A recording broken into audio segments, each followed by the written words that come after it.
we're coming to the second session now, which should take us to the end of day one.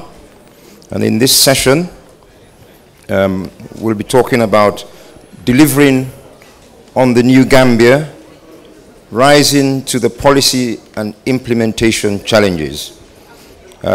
We have with us Professor Muhammed, who will be the facilitator, who is Vice President, Academic Affairs, stroke Provost of the American University of Nigeria.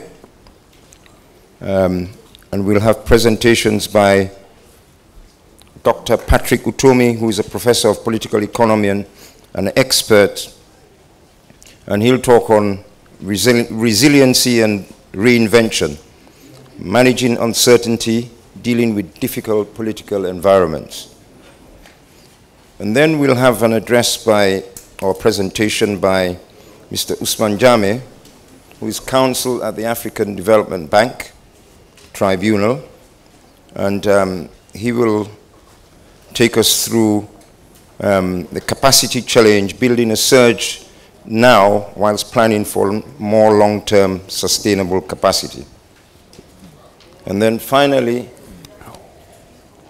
and not the least, we have Miss Lucy Faye, who worked for the World Bank and is now retired, really, but I was going to who will present on creative solutions, forging inclusive partnerships for implementation, and working together with the diaspora.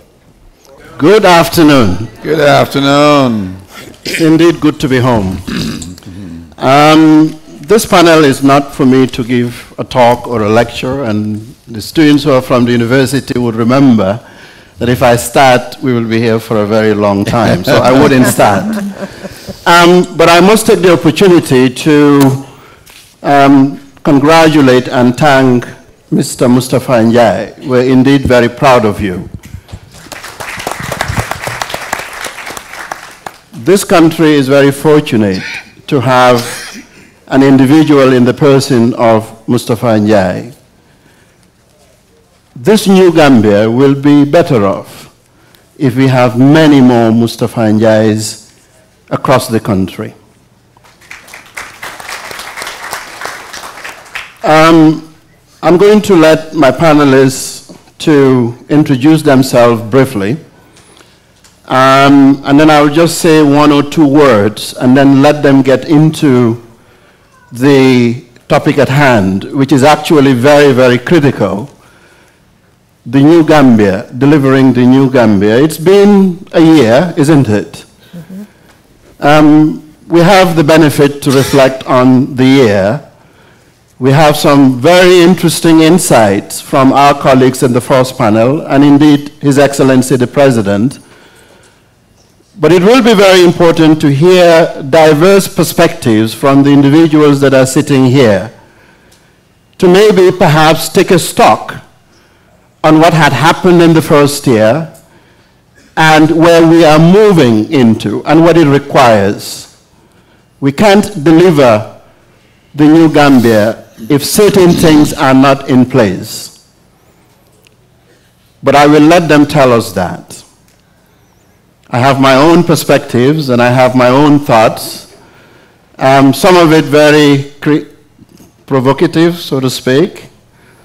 Some of it has been addressed by our colleagues in the morning. But there is some more that I would want to also add as an input to the discourse. We're fortunate to have our colleague Mr. Federa from the government of the Gambia.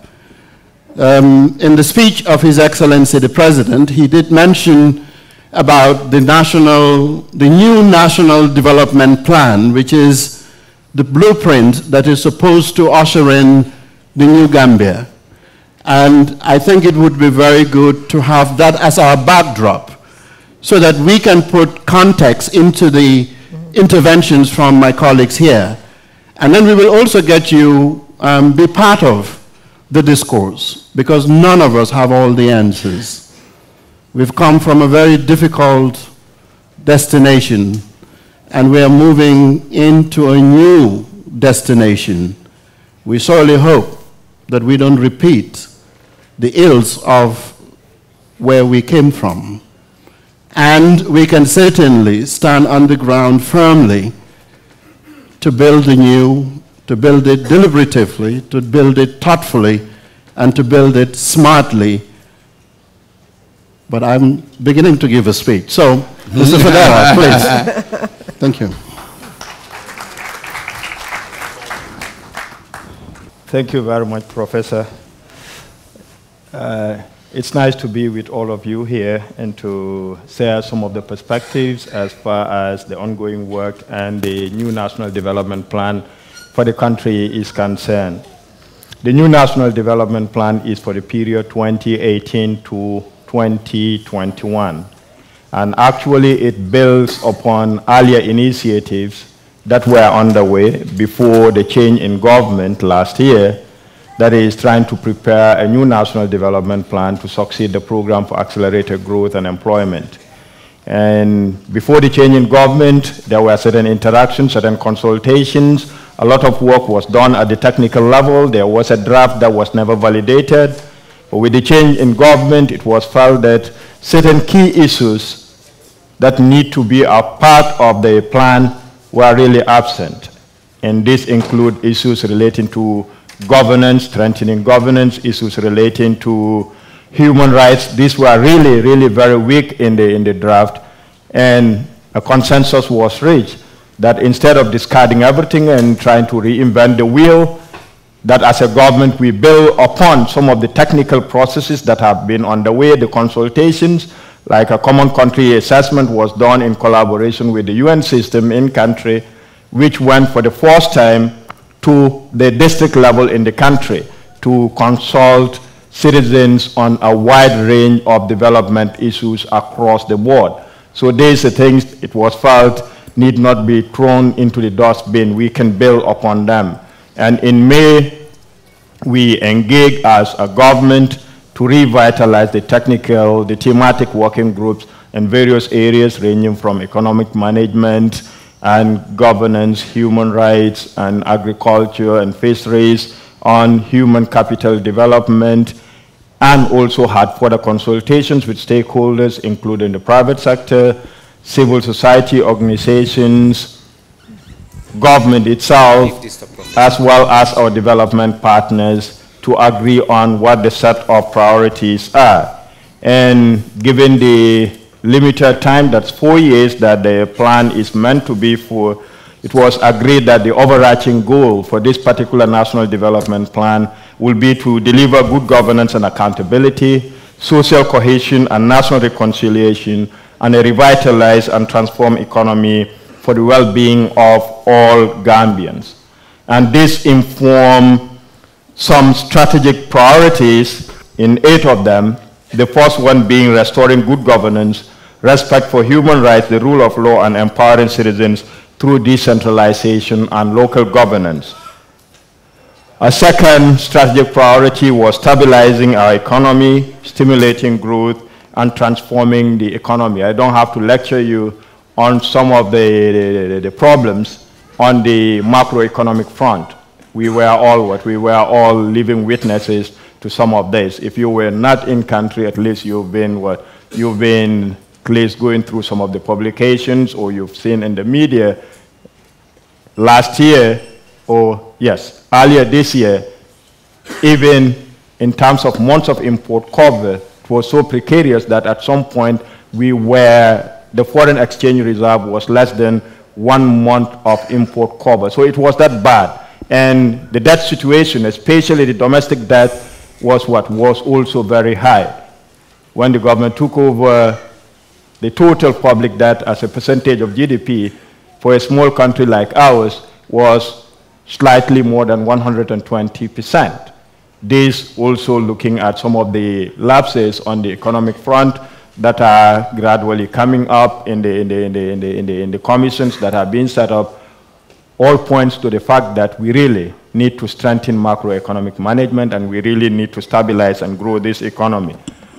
A third strategic priority was modernizing our agriculture, fisheries, as well for sustained economic growth, as well as for employment. And very importantly, investing in our people through improved education and health services, promoting an inclusive and culture-centered tourism for sustainable growth, as well as trying to leverage on the demographic dividend, looking at the fact that a majority of the population of this country happen to fall within the youth cohort. And youth unemployment is really a burning issue that this government has really inherited. And very importantly, we know that government alone cannot finance development, and that the private sector is a key player. So our strategic priority in trying to make the private sector the engine of growth, as well as transformation and job creation, has also been agreed upon. Looking at all this, we know we will not be able to deliver on this as a country, because again, when we talk about the National Development Plan, it is not the government's National Development Plan, it's the country's National Development Plan. And all stakeholders, including yourselves, have a stake in this, because we're saying, if anything, LDCs, that's least developed countries, are being encouraged to be very innovative in financing their development. And increasingly, the diaspora is playing an important role in this. If you look at, let's say, if you take an example of what Ethiopia has done with some mega investments, trying to leverage on financing from the diaspora, and even if you look next door, how Senegal is trying to leverage on the input of the diaspora, both in terms of financing as well as ideas, this is something that we can. In terms of some of the cross-cutting issues which we have labeled as critical enablers, feel that it is very important that we have a public sector that is very efficient but also responsive to the needs of the citizen. Also to make sure that we are able to empower the Gambian woman to realize her full potential. Statistics show that slightly more than 50% of this population are women. And if we have to develop this country, we cannot move forward without making sure that we are able to adequately mainstream gender issues into all our policies as well as our plans. A third critical enabler, which we have been able to reach based again on our interaction with some very important partners in the diaspora, is to make sure that we enhance the role of the Gambian diaspora in national development. We have to make sure that we also factor in issues relating to environmental sustainability, building climate resilient communities, and appropriate land use. If we look at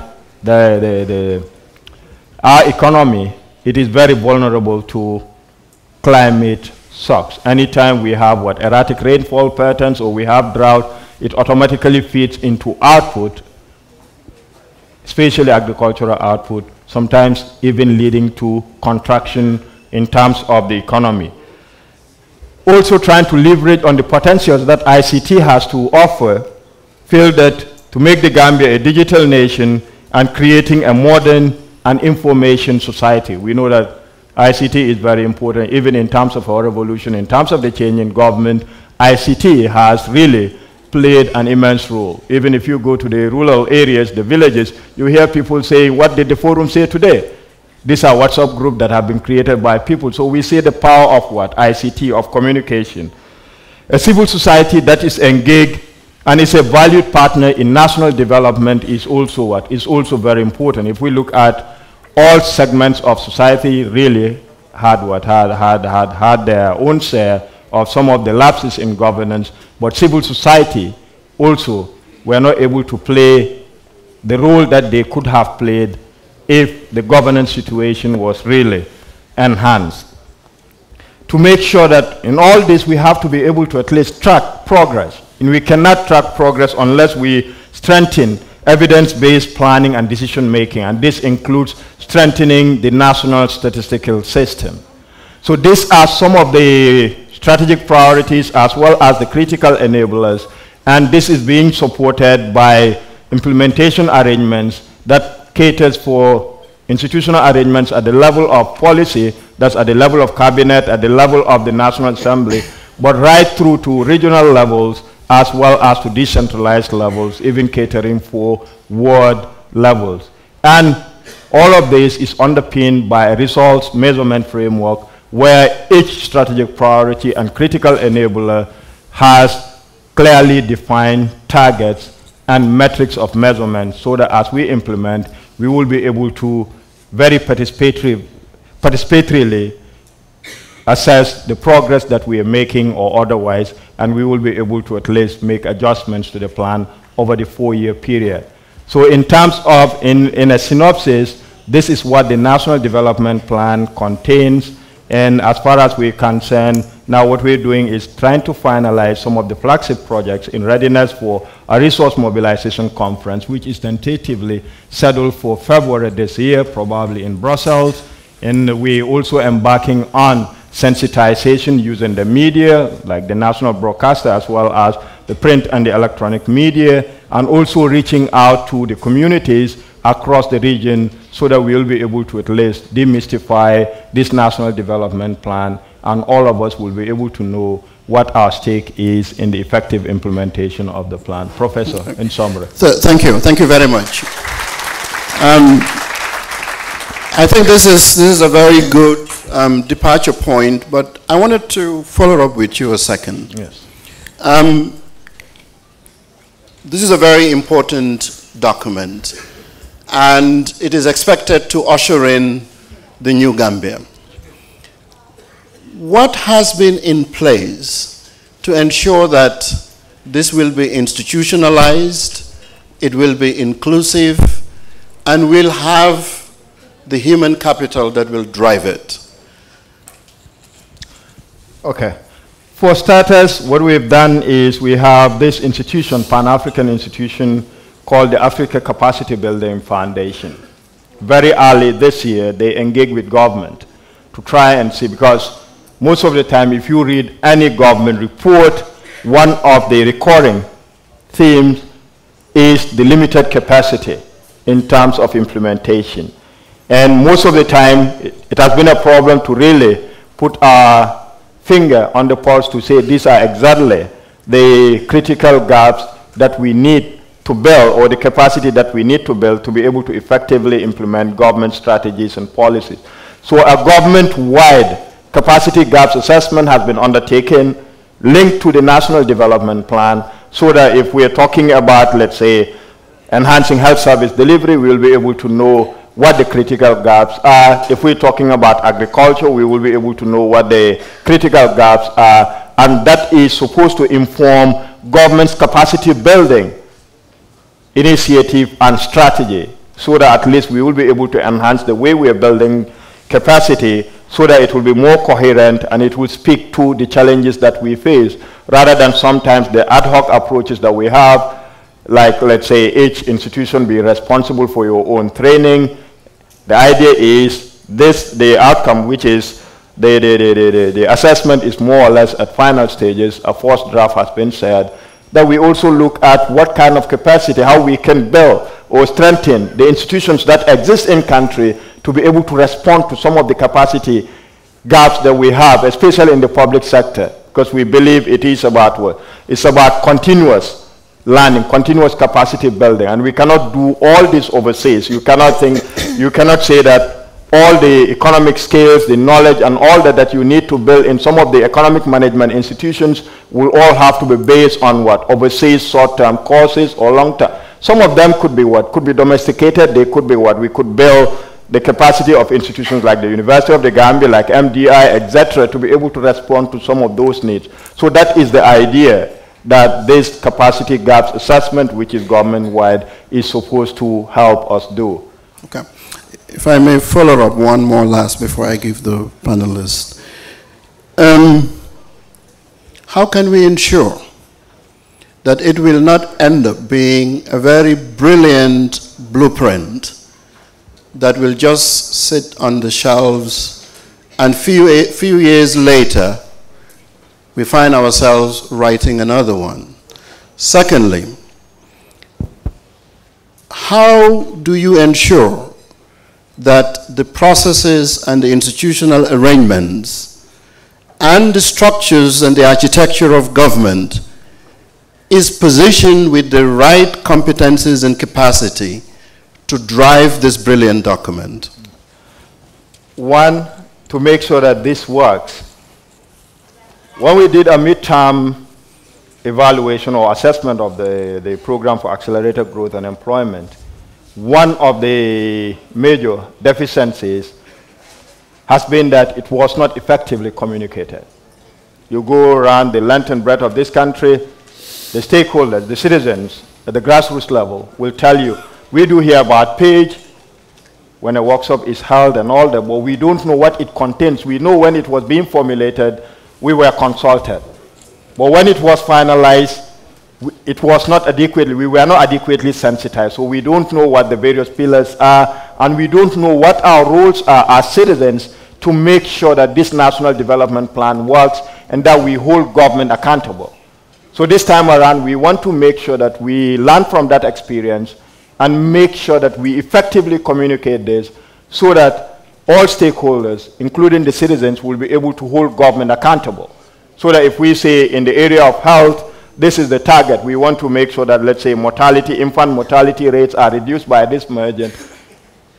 When the time comes, the citizens and all stakeholders will be able to ask government, how far have we gone, or how far have we attained this? If we haven't, what are the reasons that have challenged? So we feel if we are able to adequately sensitize and include everybody, especially with the increased democratic dispensation, now that people can, even on Facebook, ask questions of their government, we feel probably we can greatly improve upon our past experiences. In terms of the institutional architectures, we also realize that one thing that has happened is, like, in terms of the implementation arrangements, there were a lot of duplications and there were a lot of overlaps with some of our development partners that were in country, like making provision. Let's say if you talk about a national coordinating committee that is supposed to consist of permanent secretaries, and you have another institutional arrangement that was supposed to provide oversight for the activities of some of our development partners, then it becomes what? It becomes very heavy. If you say, let's say the meeting is once a month, in effect you're talking about what? Twice, because they will have to meet on what? The National Development Plan, and they will have to meet on the interventions by our development partners. So this time around, what we're saying is we need to harmonize those institutional arrangements, because whatever our development partners are doing, it is supposed to be in line with our national development priorities. It's the national development priorities that dictates their priorities. So if the UNDAP, that's the United Nations Development Assistance Framework, is being finalized, its pillars, etc., are informed by the National Development Plan, not the other way around. And in terms of capacities, again, in terms of having the right people in the right place, again, we hope this capacity gaps assessment will probably help us develop more capacities to tell us, well, for example, let's say in a particular directorate field, this is what? This is the minimum competency that is required. But for now, what we have is what? Is below the minimum competency that is required for effective implementation of the priorities that are envisaged. Okay, thank you. I'll come back to you. Professor Patrict Utomi, you've had the government's blueprint. Your intervention anchors around reinvention, managing uncertainty in a very difficult political environment. We're emerging from one, we're reinventing ourselves, resiliency will be needed, thought leadership will be needed, tools and competencies and capacity will be needed. Government's arrangements to be able to absorb and implement this very brilliant blueprint. Your thoughts? Well, well, thank you very much.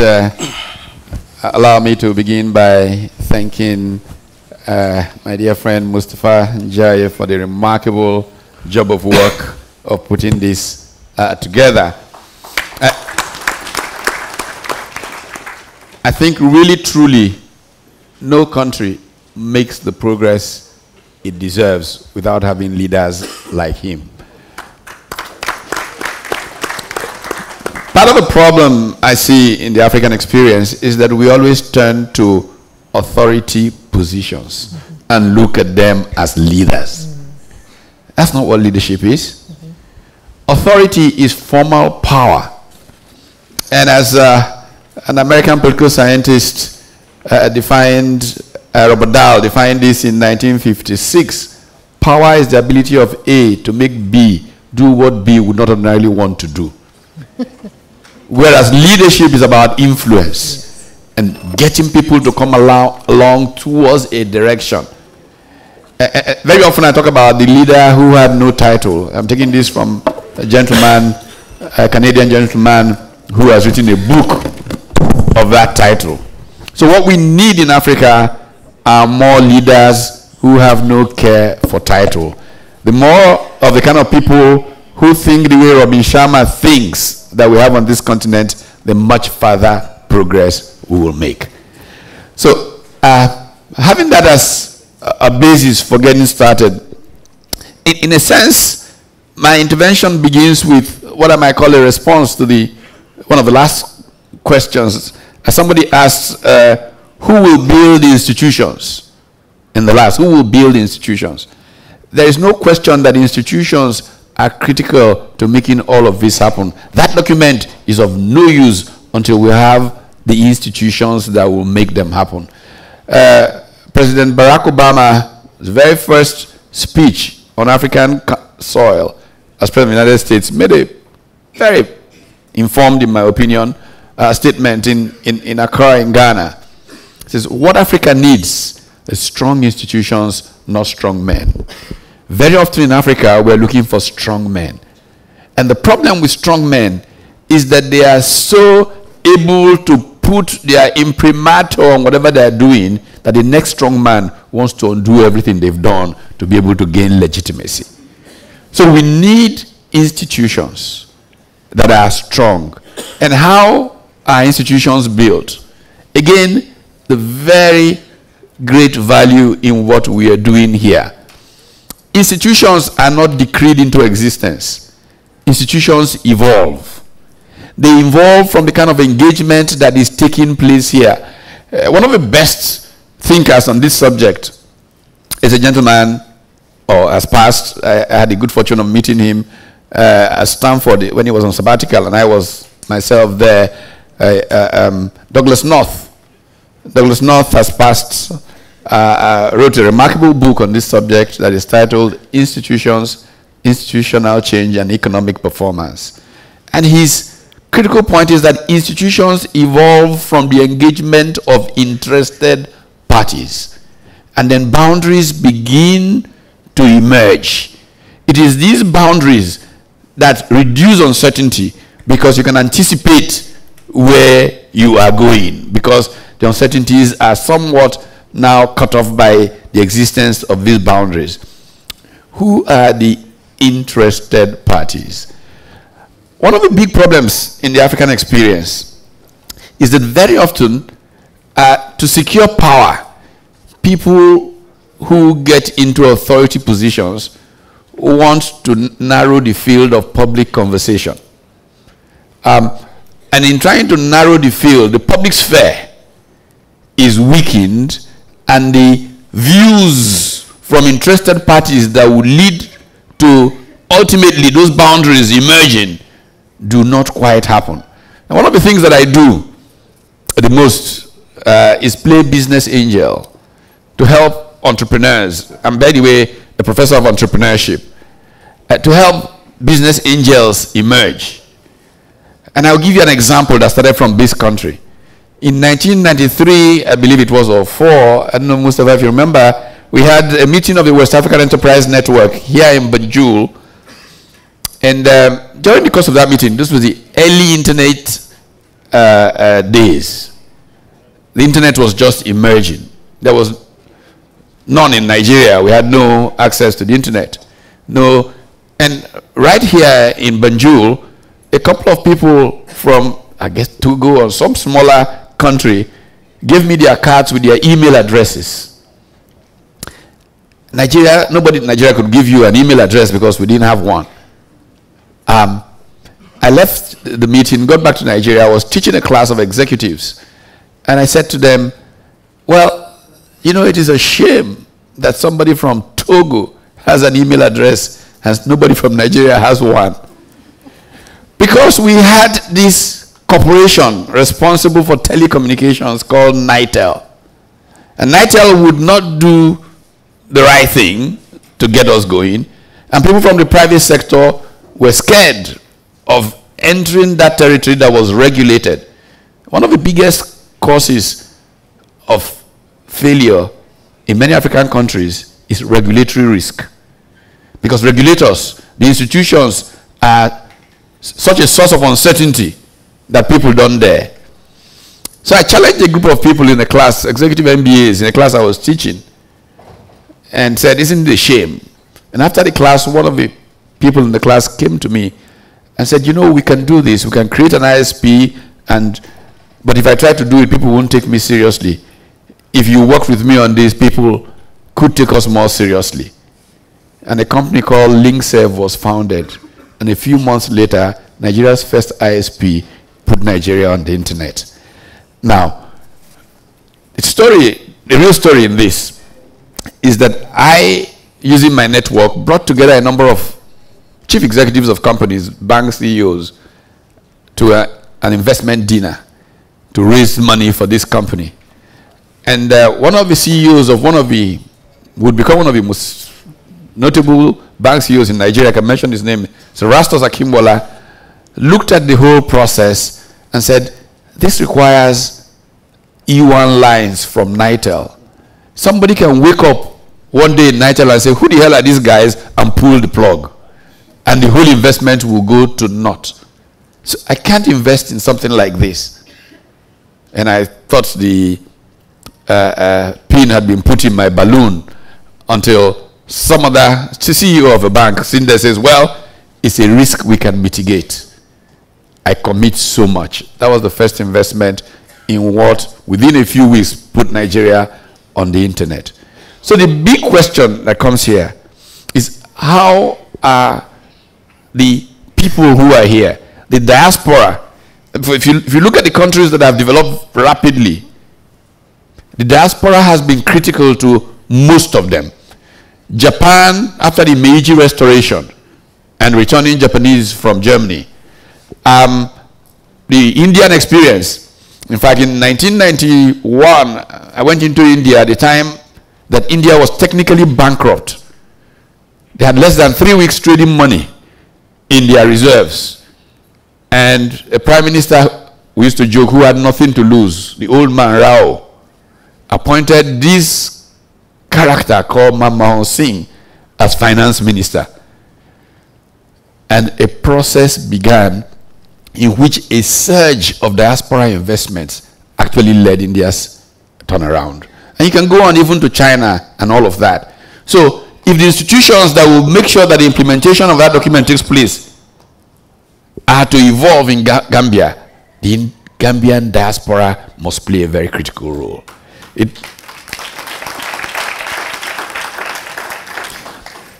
Because it has the strength of voice, it has the resources, it has the distance. Because distance matters. Sometimes those who are involved in this milieu on a day-to-day basis see more of power than purpose. And the critical thing here is how much purpose determines where you're going. That matters so much. And that's my responsibility. Thank you, Prof. Before I ask Ousman to intervene, I want to also follow up with you, Prof. You've had Mr. Federa, and you've touched on some of the elements that he shared with us. And central to it is what you've ended, which is the diaspora. Our theme here is rising to the policy and implementation challenges. When you hear the development plan that is supposed to uplift this country, and he did mention the role of the diaspora, but didn't go far enough. It's been a year. I'm not sure how many diasporans are engaged. What would you guide hearing this important blueprint to ensure that the policy regimes and the priorities substantively engage competent, committed, experienced diasporans? Really, I think we have to bear something in mind in making this happen. That private initiative is very important. Waiting for government to identify a couple of diasporans and say, you, is not going to make it happen. See, in 1985, the Aga Khan Foundation sponsored a very important conference in Nairobi, which was on the tripartite approach to development. How the private sector, the public sector, and what was then called PDAs, private development agencies, the so-called NGO or civil society sector or social enterprise sector, how they collaborate. Now, one of the things that also came from those conversations is that we have governments that are so overwhelming, they choke out the private sector and the very powerful role that the social enterprise sector can play.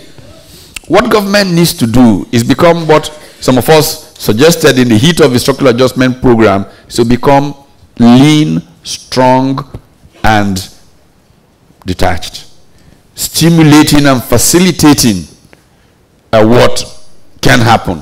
What the diaspora can do is that they live in countries, most of them, where private initiative has done plenty.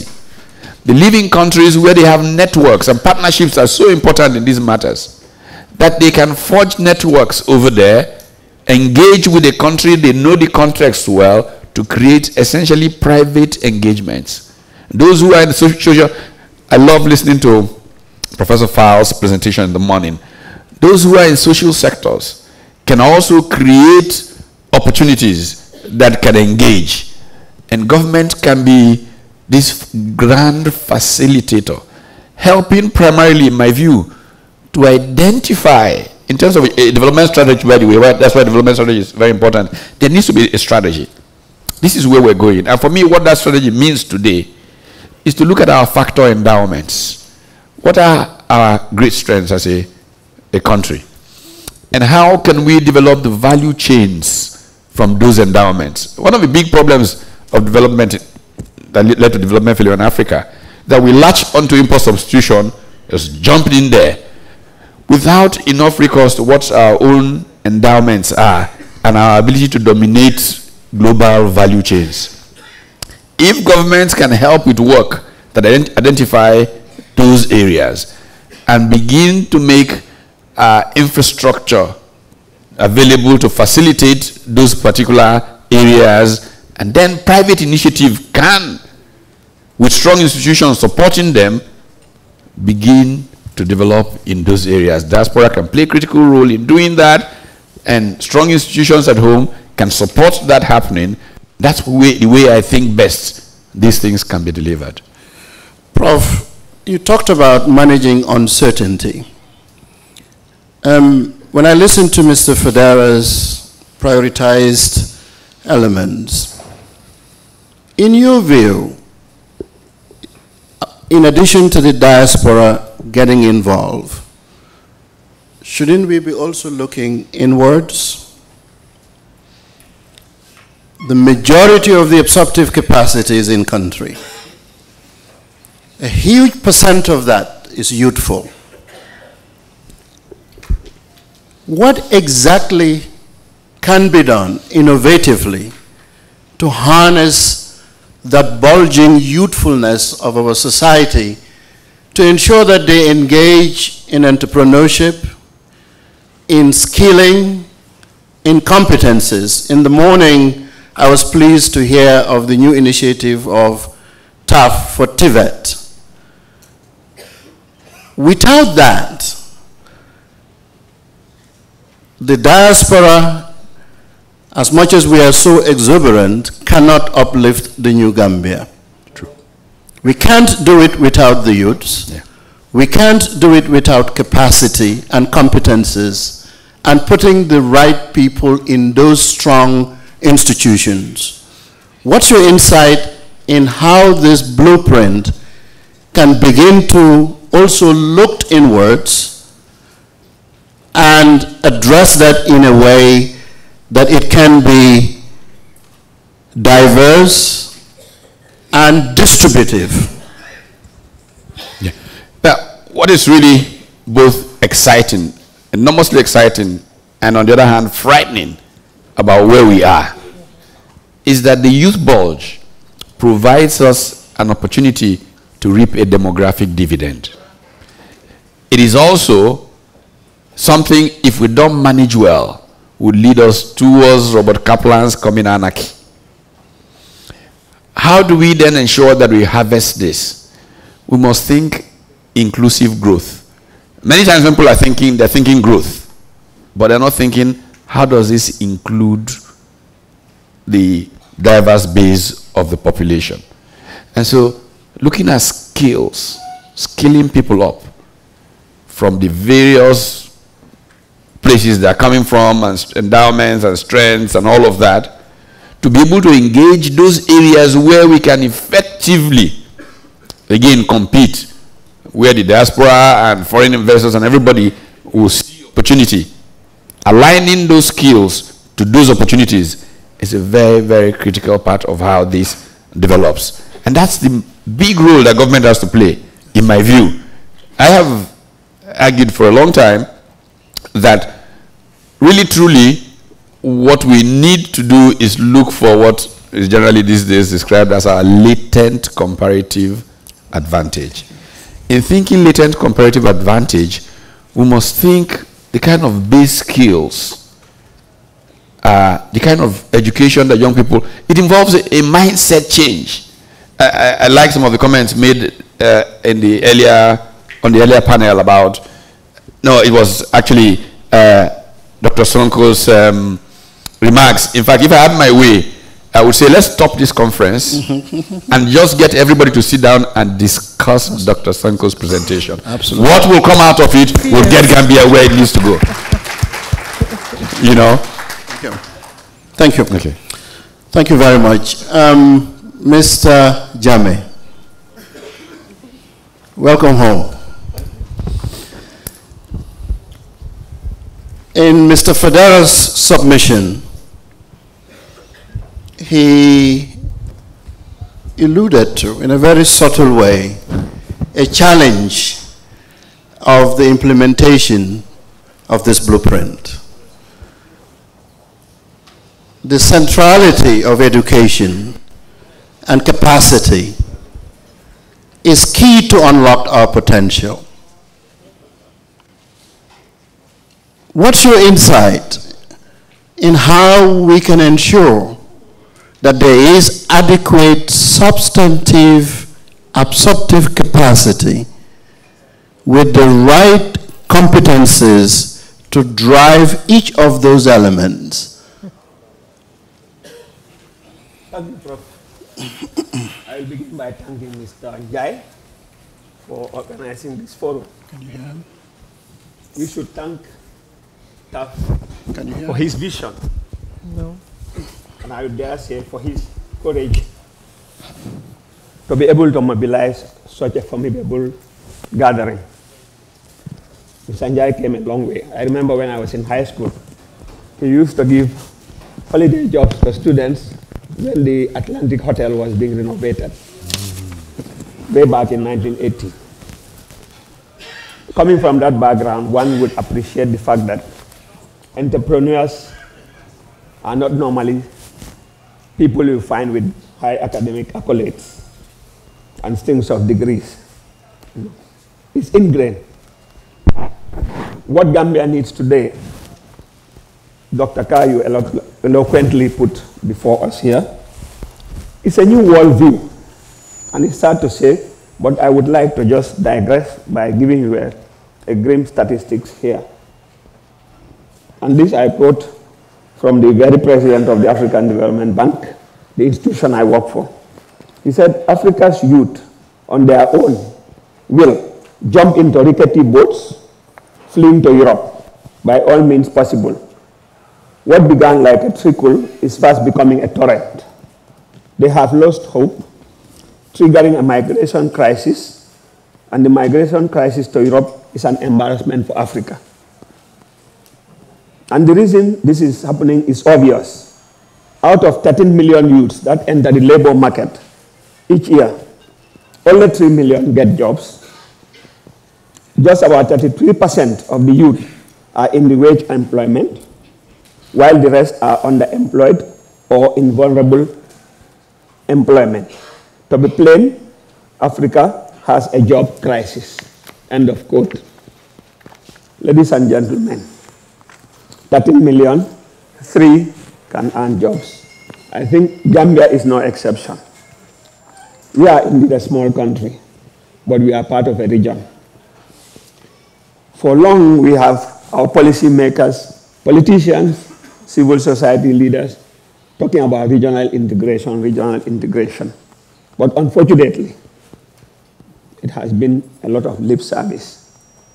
And the reason why I said we need a new world view is simple. Intra-African trade is one of the issues that confront us today. You take a container from Guangzhou in China, thousands of kilometers, to come to Banjul, you may pay $2,000 or just over $2,000. Try to take a container from Banjul to Abidjan, you'll pay $4,000 or $5,000 by the time you clear it from the port. Is that an incentive? I say no. So the challenge is this forum. And I say thank you to Mr. Njai and thank you 3 times. Because this kind of forum is where we should begin to think whether we need a railway between Banjul and Lagos, whether we need a shipping company. Because what you have is Mark shipping lines. You have the French Bolloré managing our ports, and we still think that we can develop. This I find very disheartening. A small country must be strategic in its approach, and a transformative agenda, as we are talking about today, begins with ourselves, whether you are in country or in the diaspora. But government has a critical role, as they say. The role is critical in the sense that it should be both a spectator and a player. For the private sector to thrive, we know the banking system is crucial. To raise finances, we need the banking system. But all the remittances coming to the Gambia, if we are able to put a traction on these remittances somewhere, and we are able to generate foreign exchange, we can be crucial for setting up domestic industries, be it in agriculture, value chain, and youth engagement. We should be able to borrow on bigger markets at lower rates of interest, because you know, those who live in Europe and elsewhere will know that they lend you at 3%, 5%. But if you want to borrow the dollar C at 28%, you are not going to grow any business.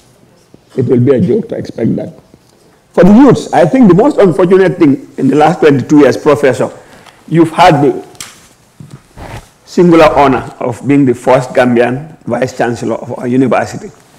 If you ask me, I have always said that we needed a polytechnic before a university. And this is born out of conviction, that we needed a polytechnic way back in 1970, if we could have one, to train homegrown talents for what we need as a start-off. Because countries that have succeeded in the East have paid much more attention to what people can do with their hands than what they can do with their heads. The East Asians transformed their economies in 50 years. The industrialized world took about 100 years or more.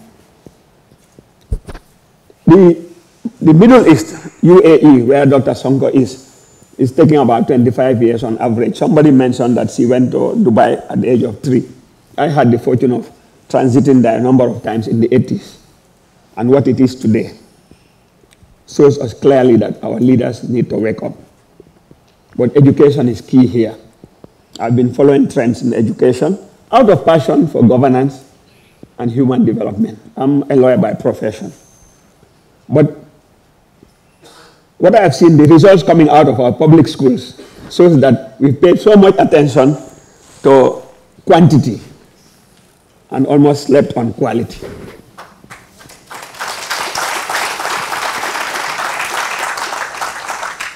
At the end of the day, the numeracy skills required of our children has become a disaster. And I think, Mr. Fadera, with all due respect, in your social interventions, please pay attention to that.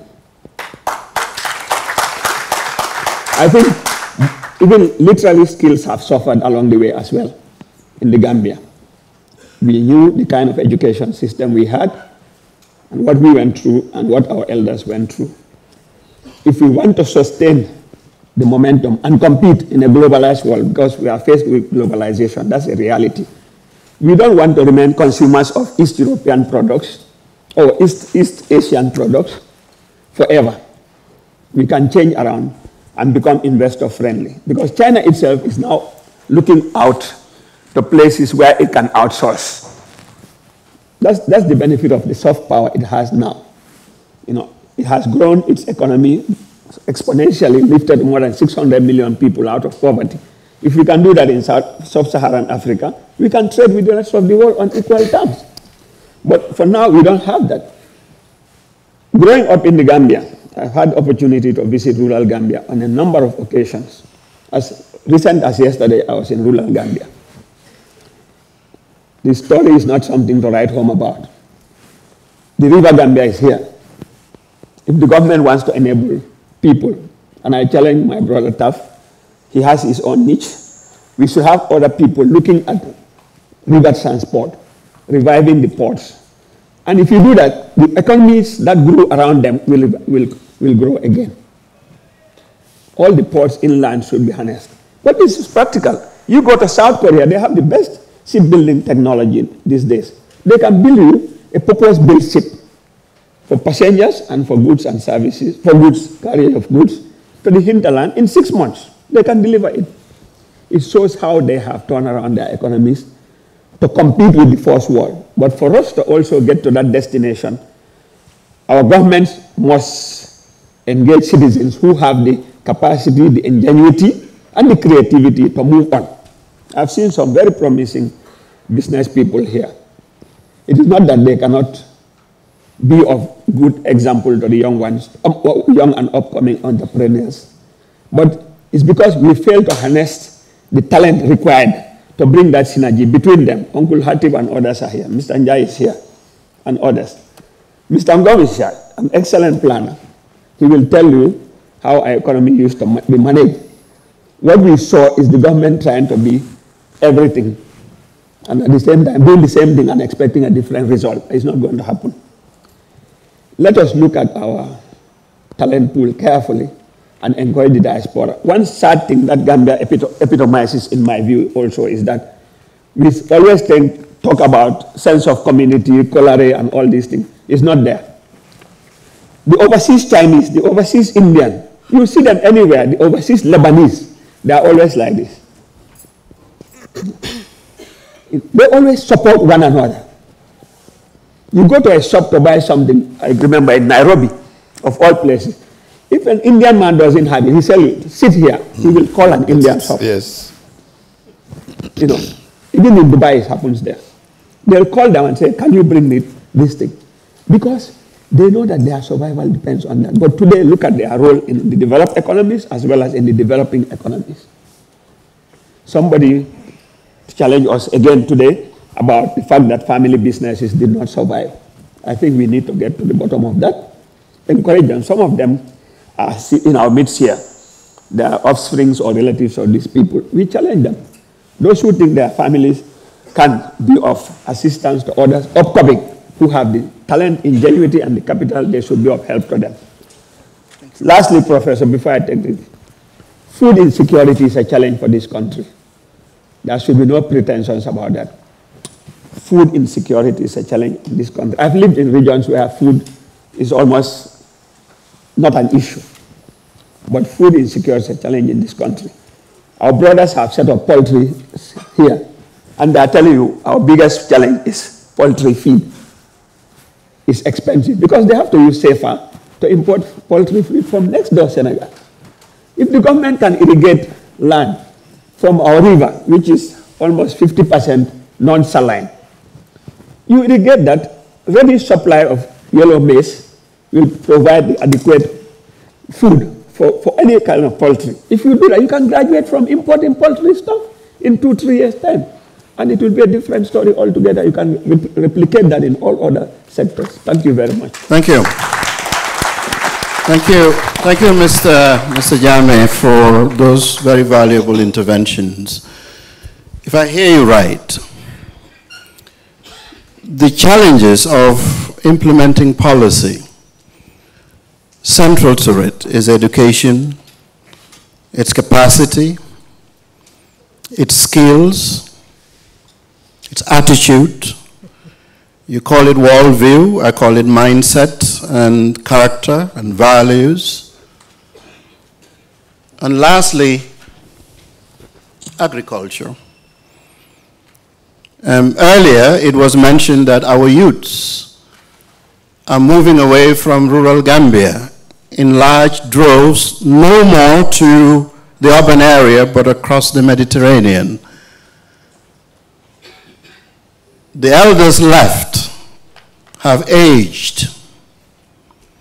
Agriculture is not attractive. It's still in the old ways of doing agriculture. You walk in the African Development Bank, where the president is in the forefront of driving agriculture for food security and employability, and the reverse of the migration. When you hear the government's blueprint, is it adequately addressing that? If it's not, what can we do to ensure that it is central to it? You also teased me a little bit there that I was the Vice Chancellor here for 6 years, and if you were going to do it again, you will start with polytechnics. Interesting thought. Why not both? And why not hugely and massively invest to revitalize the University of the Gambia? Why not massively to revitalize GTTI that graduated its illustrious son? In the early days of GTTI, most of the entrepreneurs and talent base came out of there. It's TVET. I'm not surprised that Mr. Njai would say he is going to reconstruct that. Wouldn't that be critical to the capacity and have more far-reaching impact? We need both, don't you think so? With your first question, I think the blueprint, I have not had the opportunity of reading it, although Mr. Fadera gave us a very good summary of their thematic areas and the way they choose to go about it. Like Professor said, institutions, building institutions is critical.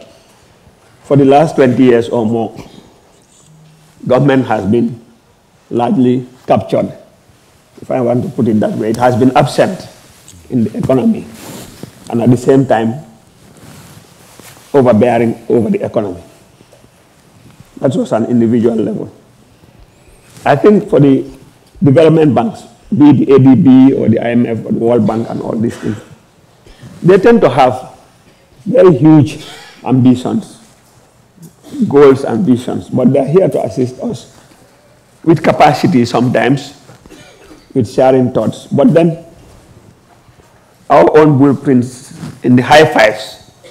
Mr. Ngom is here. He was just until very recently an executive director of the bank. He knows the ambitions spelled out in that blueprint, the high fives, as they call them, on regional integration, food security, energy.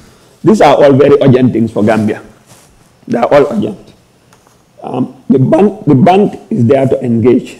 Legal, there is a capacity building support for all this institutional development.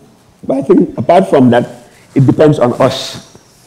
They say charity begins at home. It is for us to come out with our own clear, thought-out policies. I've seen a lot of institutional duplicity here. Yusuka and other veteran civil servants will tell you the NIB used to perform most of the roles, but we have a proliferation of parastatals you begin to wonder, you know, their names and acronyms over time. Some of us have been absent for close to 15 years now. But then you begin to wonder whether if you want to streamline them, they will be of more impact moving forward. I said government, Liga Ngurur, Mansakunda Doko, is another mindset we need to win our youth away from. You know, if government becomes the largest employer, then there is something wrong with our economy. I think we'll stop there. Yes. If government is, say that again. Continues to be the largest employer. I want the youths to hear that. Then there is something wrong with our economy. So, entrepreneurship. Yes. That takes us to the next panelists. Creative solutions. Oh boy, we do need creative solutions. Madam Faye, you've had a diversity of insights here. We're all looking up to you to share with us. You have many years at the World Bank, providing critical solutions across the continent. And you have hindsight of what worked and what didn't work. When you hear the government and the two brilliant interventions, we must implement this blueprint. Certainly there are challenges. Those challenges ought to be solved if New Gambia must go beyond just being new, but taking off and build. To build this New Gambia, we cannot do it with old solutions and ruptured systems. So what kinds of creative solutions do you think will enable us to begin to gradually improve on the blueprint and implement it inclusively across the country? Thank you very much, Professor Carr. And then I want also to thank TAF for inviting me here to be part of this discussion. To answer to your question, I think first I was listening to the blueprint and I'm like, what is different, what is different, what is different? Because we've been preaching this from the World Bank. We've been preaching this for years. And guess what? Where are we today? So we need new solutions. We need new ideas. We need to think outside the box. So again, I was listening and I was wondering, okay, governance, economic management, agriculture, private sector development, gender, I was like, okay, maybe he will narrow down and say our priorities are these two priorities because of A, B, and C. We want to discuss and with the youth so that, you know, and we are thinking we can solve these problems because through A, B, and C, including the youth. I didn't hear that. So already I'm skeptical. Already I'm skeptical about the blueprint. And you talked about consultations. So again, I'm saying who was consulted? When was it put in place? I do understand there was a think tank. Was this a product of the think tank? How was the think tank engaged? And who was in the think tank? And again, countries like Rwanda, they made it an effort. Whatever they bring out, they bring their experts, they sit down, you know, like you did, you wrote down your paper, then you take it out there. No feelings attached to that document. Throw it out there and let it be torn apart and it will come, and then you put it back together again, a product owned by everybody. So that's what I am expecting when we are saying New Gambia. That's the New Gambia we are looking forward to. Because as it was said this morning, the president again affirmed that, you know, diaspora. Yes, diaspora. I'm sure some are in here. Some of us are coming back blindly. But we're like, okay, so what? What are the policies are you putting in place to lure the diaspora? You see, the young people are migrating to a dark hole. They don't even know what is there. It's Europe, dama am nerves, dama dem. They are going.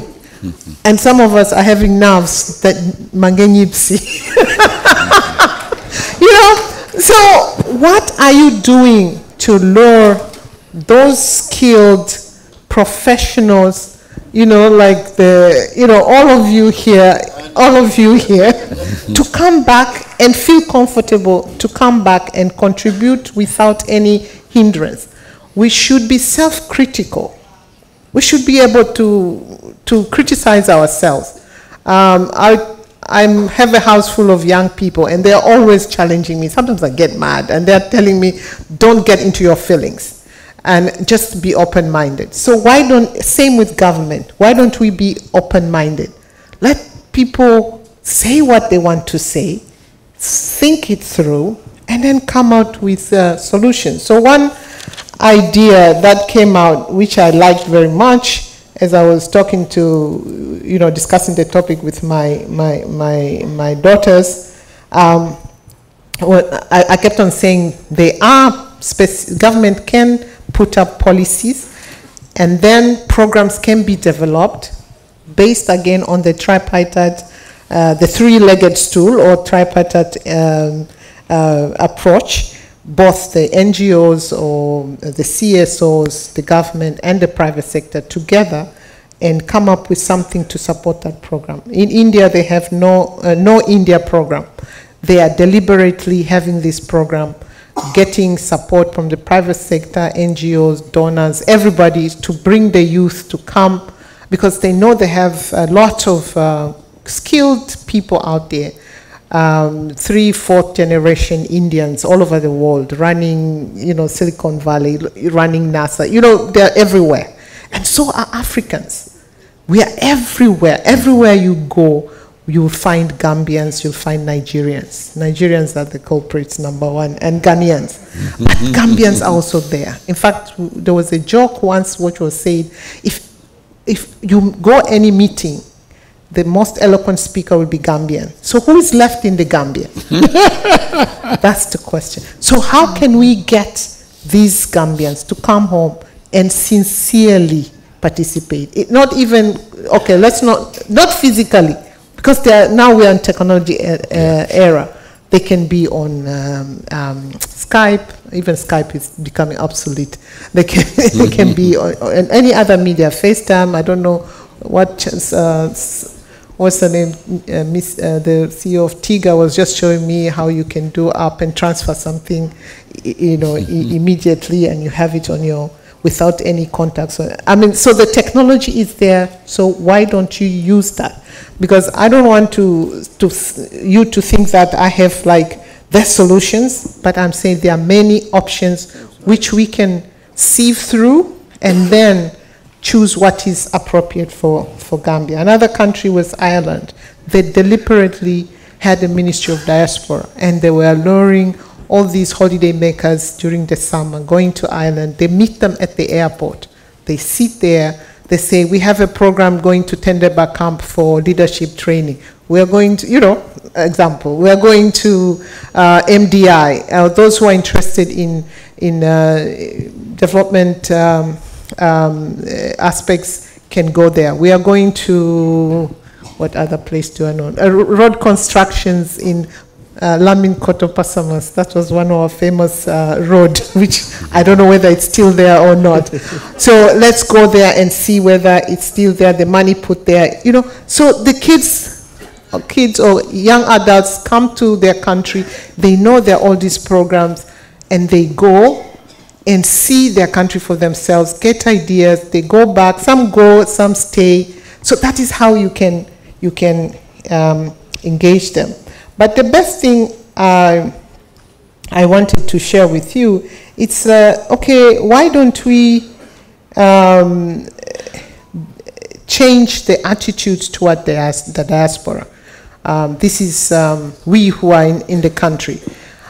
Even the diaspora, when we come back, we feel that there's this attitude like, oh, you left us during the hard time, now you're coming back. So you apologize profusely and say, yes, but can we now work together for the new Gambia?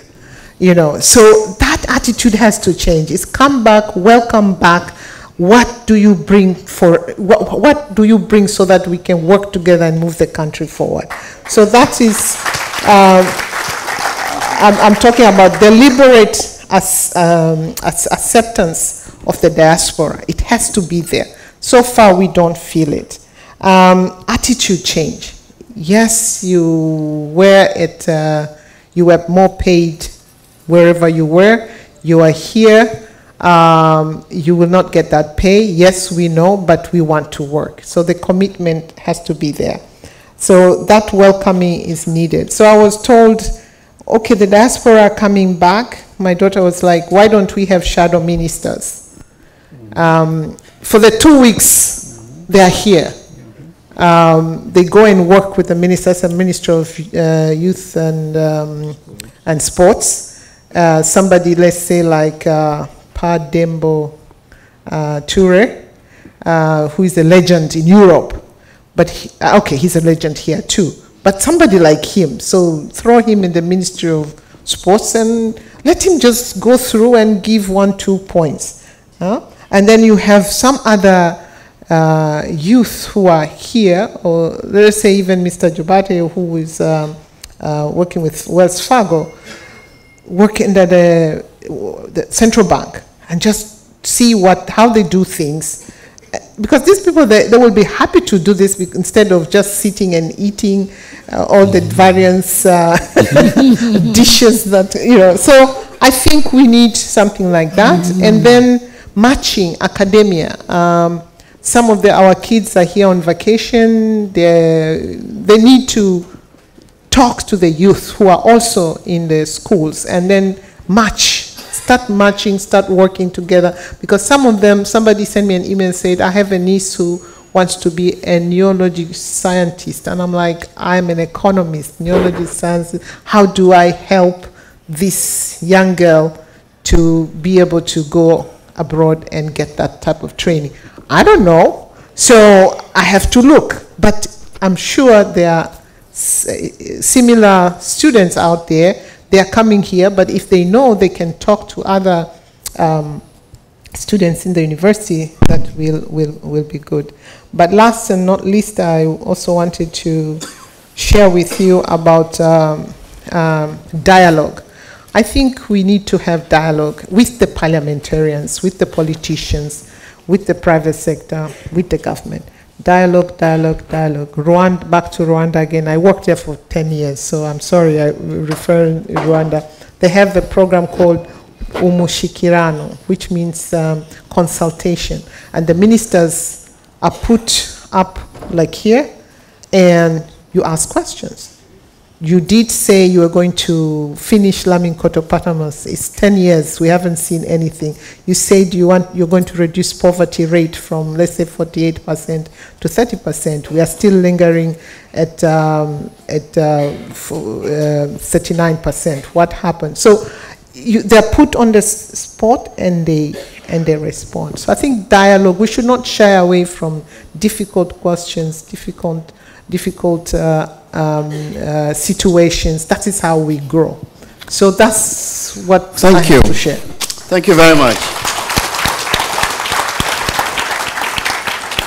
It will soon be your turn to engage our esteemed panel members.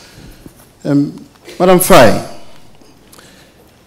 I'll go back to the fact that you've worked for the World Bank for many years and proffered many solutions that worked.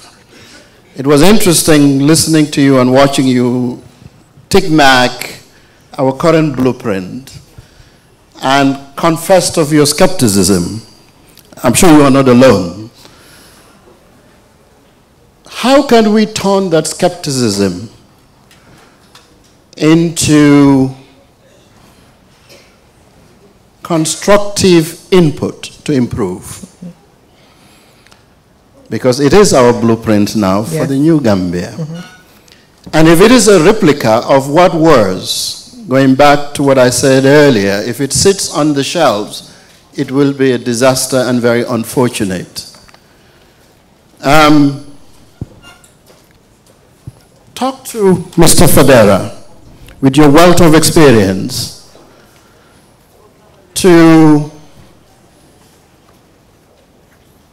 for him to listen to you. I would like to hear that. Mr. Fadera. We have a diasporan sitting here, hugely experienced, a woman, highly accomplished, an epitome of capacity and competence. She is very skeptical of our blueprint. Change her mind. She is a reflection of the diaspora.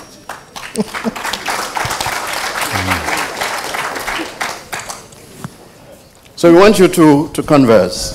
I think that's, I think she has all rights to be skeptical. And I think for me, we have to bring this back home, that's the Gambia. But for me, even if I go to international conferences, Pan-African, I'm always skeptical. Skeptical, why? Because we're not discussing anything new. Okay? Things that I've read when I was in school are still the same things that are themes of major Pan-African meetings. If ministers of finance and planning meet, most of it, they're talking about industrialization. These were things we were talking about at independence.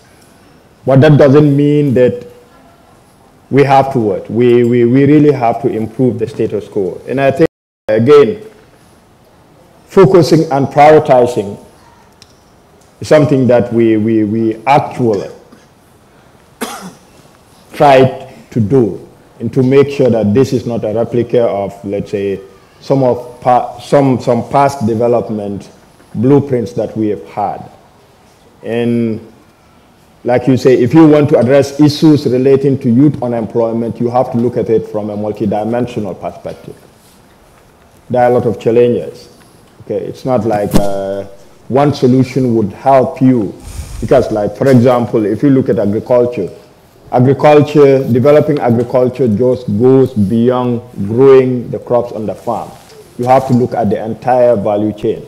Looking at the entire value chain will bring you to issues relating to energy. Okay, because you have to make sure that you are able to what? You are able to add value to this. You're able to process, you are able to store them. You have to make sure that you have the enabling infrastructure. Doesn't make any sense like producing in the farms and you cannot get these things to the markets. So those are all things that makes what formulating a development plan a challenging one. You have to try and find a mix. In terms of the consultation, could be further deepened in terms of what there is always room for improvement. We know we're coming from very challenging times, and we're learning, and we're really willing to learn, and we're willing to listen. I think there were times probably when it would be very difficult for government officials to sit down with with experts in the diaspora to openly discuss some of these issues. I could remember sometimes you even go as a government official on international workshops and all that, and you meet Gambians who are highly skilled in their areas, but sometimes they think twice before they interact with you, before they provide advice. I think those barriers are crumbling. Will you take Mrs. Faye's suggestions? Seriously, we will. See, I put some things on the table for you to think about. And you can be rest assured that we want to make sure that we're able to what? We're able to, because this is not, like I said at the beginning, this is not government's development plan. It is a national development plan, and we want to make sure that all skills, all expertise are brought to bear. Thank you. And like it is not what? It's not cast in stone. We have to make sure as we implement, we're able to refine, we're able to move forward so that we are able to achieve the kind of Gambia that we all envisage for ourselves and for posterity. Thank you. Thank you very much. Ladies and gentlemen, this is a wonderful panel with lots of insights. I am itching to say something, but I won't. So I will take it to the audience. Yeah, I'm Faye, Lucy's daughter, coming from Atlanta, actually. So thank you so much for introducing us to your plan. I think a lot of us are skeptic about the plan is because this is the first time we're actually hearing a plan exist. I think to remove some of the skepticism is also being transparent in the process of how you got here. And I think for us to see who was involved, what the steps were, kind of, even if you are using the same steps or idea that were here before, knowing how you got here, I think that would help take away some of that skepticism. And another thing is, where can we get our hands on this plan? When is this going to be available to the public for review? You mentioned something in February, but it wasn't really clear exactly what that was. And I want to say to TAF, I think this is a great event. We appreciate it. But you guys are up here talking about the diaspora and youth, but you don't have any youth up there. Yes.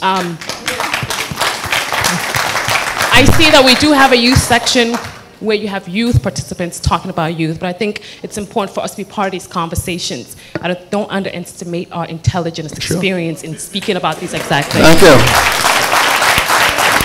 Thank you.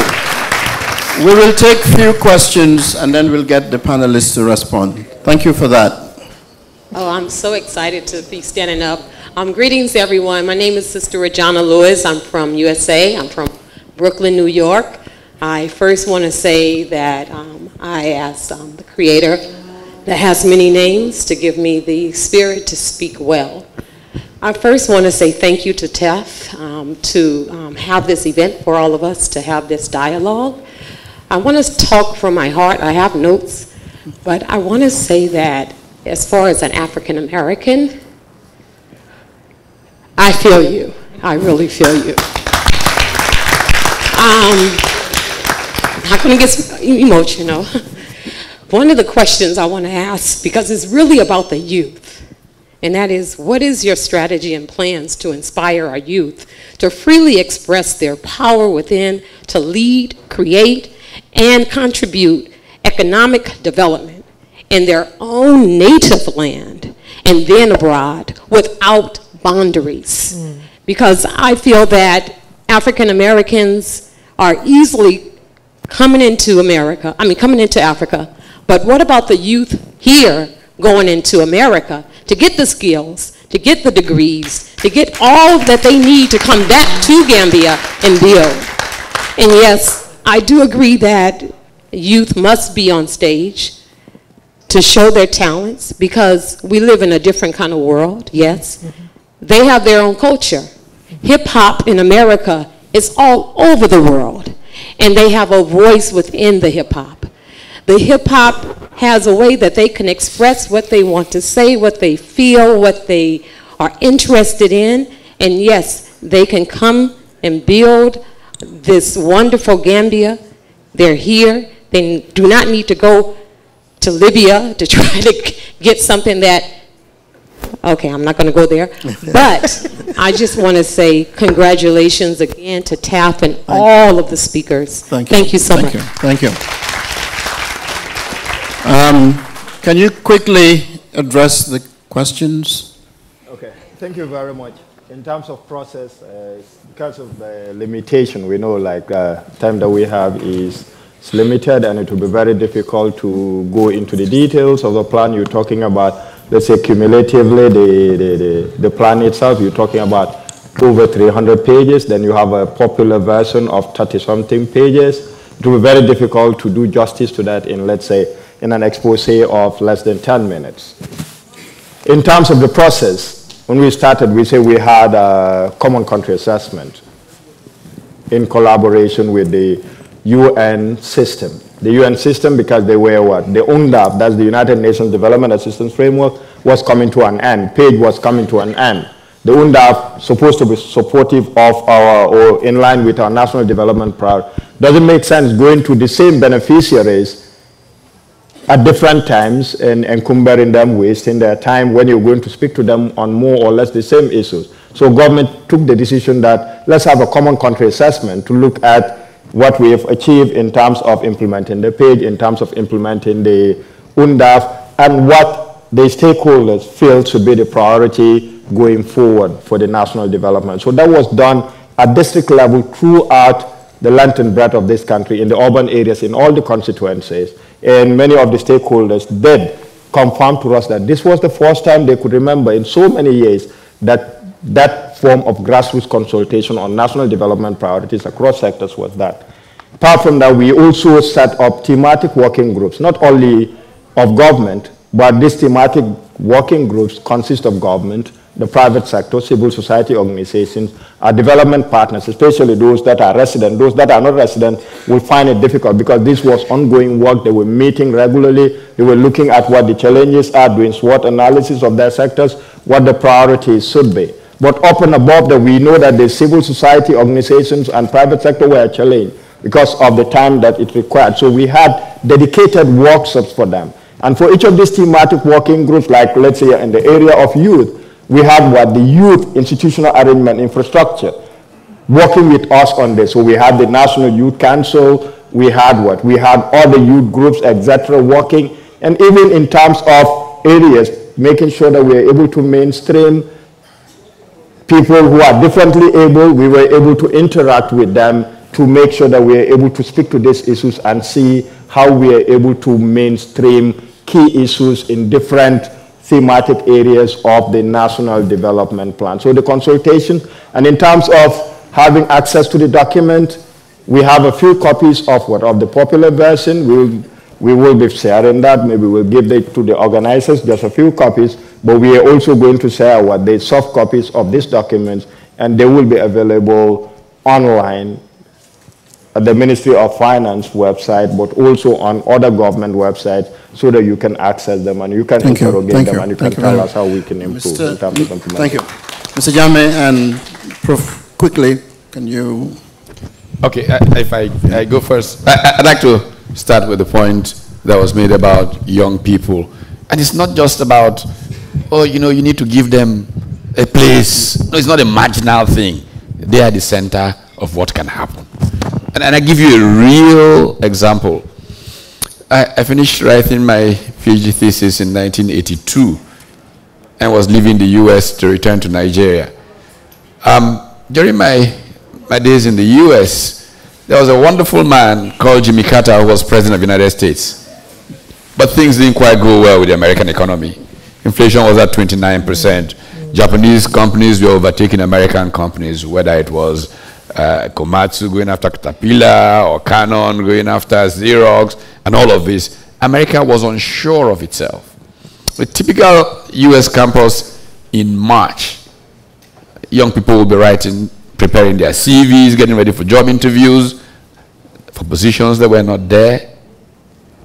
I came back, well, during that period, an old man, some of my classmates thought he was already going senile at the time, was running for president, kept saying to President Carter, there you go again, Mr. President, there you go again. And of course, Jimmy Carter lost that election. He inspired America to believe in itself again. It's coming back to the point that was very well made this morning about what leaders do. They are essentially storytellers that create a narrative that mobilizes a people. But they also have the discipline to get the people who can drive getting an implementation premium out of the process. Now, once Ronald Reagan did that for America, the people who rose to the occasion were the youth of America. I went back a few years later on sabbatical.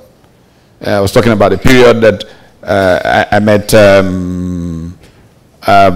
Douglas North at Stanford. He had just won the Nobel Prize in economics. I spent a year at the Harvard Business School actually writing a book, interestingly, that was titled Managing Uncertainty, Competition and Strategy in Emerging Economies. What had changed in America was that those young people were not working on their CVs anymore. They were working on business plans. And many of them were hoping to be billionaires before their 26th birthday. they more or less created a new economy with the dot-com revolution, and they brought America back. So it was the youth of America that saved America. The youth of Africa can and will do it for Africa if we let go. Thank you.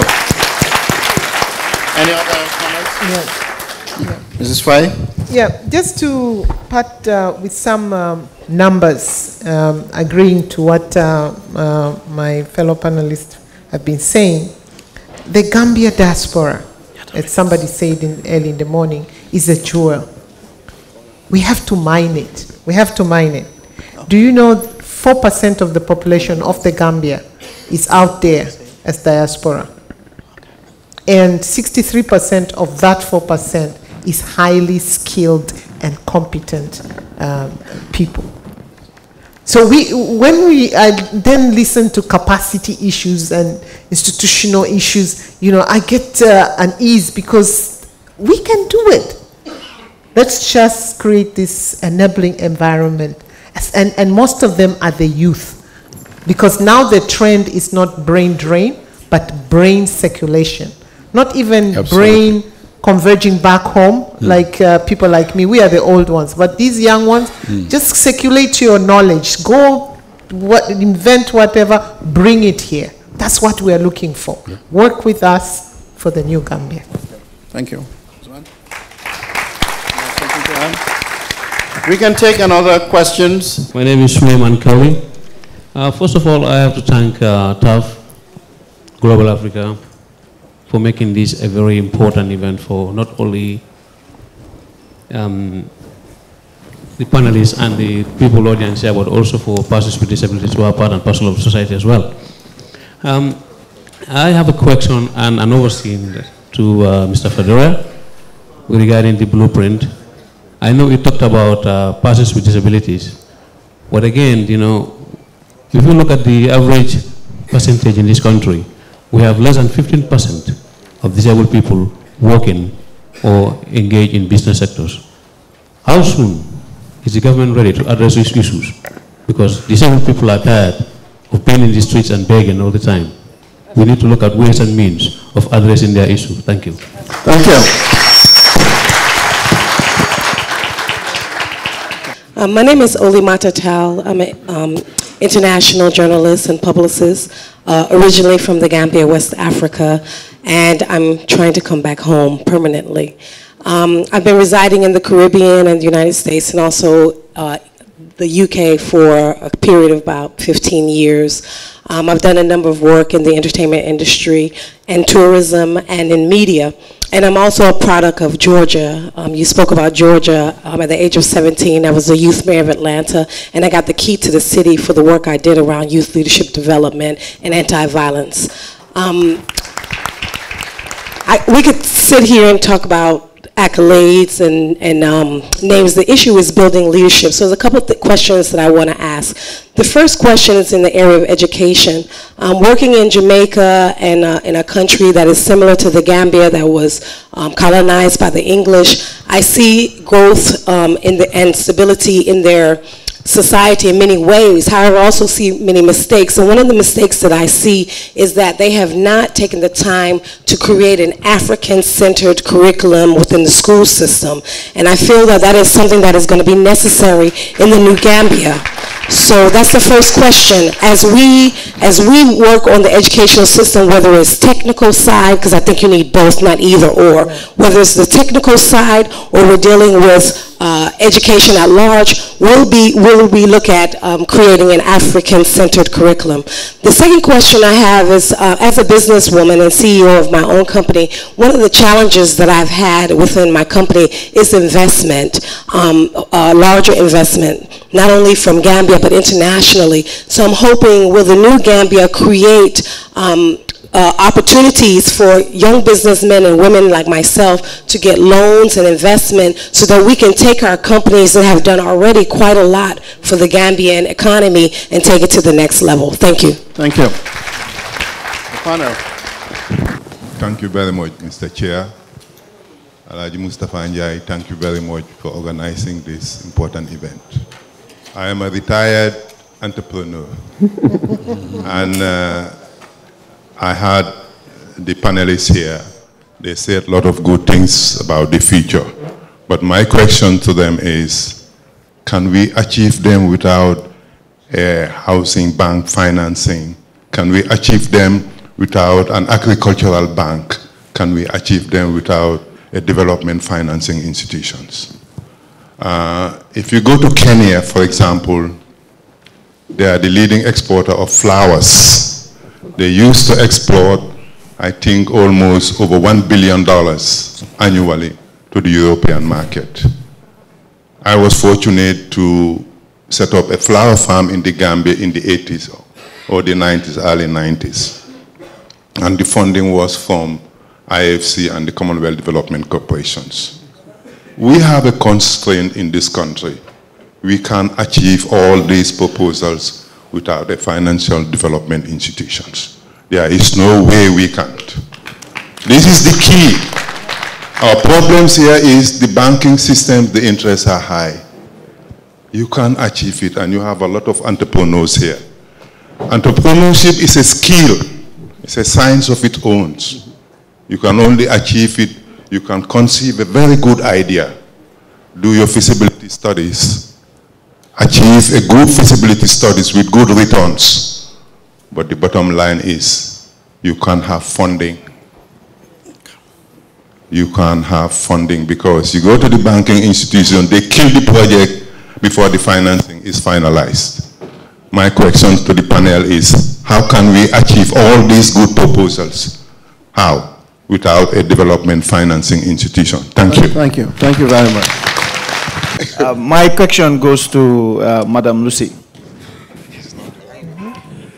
You've worked and lived in Rwanda. And Rwanda went through a genocide in 1994.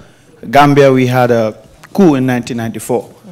So what are the policies that Rwanda has done to reach where they are today that Gambia did not do?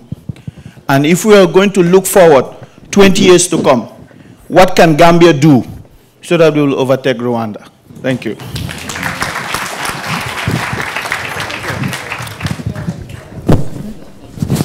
We start with Lucy. That's the first question. Okay, thank you. Yes, I started working in Rwanda in 1999. It was just after the genocide. And in fact, I was told, you are fair colored, they might think you are Tutsi, you might not come back. But I was also intrigued by the project, that's which I had in hand. Because all the donors, just like similar situation, all development partners kind of disappeared or sitting on the fence. Lucky for Rwanda, I think the World Bank was right on the forefront, and so one of the key projects, apart from budget support, was this project, which was like some called it a Christmas tree, my colleagues, because it addressed everything in it. But in that everything, we also had the president who said he had certain things he wanted to see seen in that. So he had a vision. He had a vision, and his main target was the youth.